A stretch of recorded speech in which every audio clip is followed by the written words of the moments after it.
தங்கவேல் தியாகராஜன் அந்த நல்ல படித்த ஒரு மனிதரை ஓரங்கட்டி உட்கார வச்சாச்சு. அவர் சைலண்ட் மோட் போயிட்டார். மக்களுக்கு எதுவும்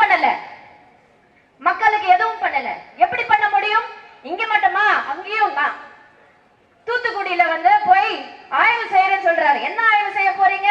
கன்னிமொழியாக இல்லாம ஆய்வு செய்ய போறாங்க. சோ ஓரங்கட்டாங்க. சோ அவங்களுக்குள்ளேயே ஏகப்பட்ட பூசல் நடக்குது. ஆனா திசை திருப்பறதுக்காக நம்மளோட புரட்சி தமிழர் ஐயா எடப்பாடியார் அவர்களை மிக மோசமாக தவறான முறையில் கற்பாம்பூச்சி என்று ஒரு வார்த்தை சொல்லியிருக்கார். அதாவது உங்களுக்கு கற்பாம்பூச்சி என்பது என்னென்று தெரியும்? அது ஒரு பாரசைட். அது ஓட்டமி. அது நம்ம கீழே பார்க்கிற ஒரு கிருமி அப்படிதான் நம்ம பார்ப்போம். அது மன்னர் காலத்துல யூஸ் பண்ற ஒரு வார்த்தை. அதாவது தாழ்த்தவர்களை வேறுபாடா பார்க்கறதுக்கு அந்த மாதிரி வார்த்தைகள், கற்பாம்பூச்சி போன்ற வார்த்தைகளை சொல்லக்கூடிய ஒரு வார்த்தை. எவ்வளவு தைரியம் இருந்தா சமூக நீதின்னு சொல்ற உங்க வாய் கற்பாம்பூச்சி என்று எப்படி சொல்ல முடியும்? இதுக்கு தகுந்த பதிலடி நம்ம கண்டிப்பாக 2026 நம்ம பதிலடி கொடுக்க வேண்டும்.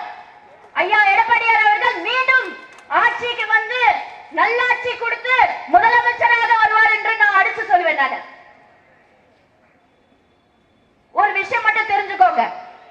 விலைவாசி எல்லாம் உயர்த்தியாச்சு. நம்ம எத்தனையோ டாக்ஸ் நம்ம மாங்கன்னு கட்டுறோம். ஆனா நம்மளுக்கு அதுக்கு திரும்பி என்ன கிடைக்குது? கொஞ்சம் சிந்திச்சு பாருங்க. நம்ம எல்லாருமே ஒண்ணுமே கிடைக்கல. டாக்ஸ் கட்டுறோம்.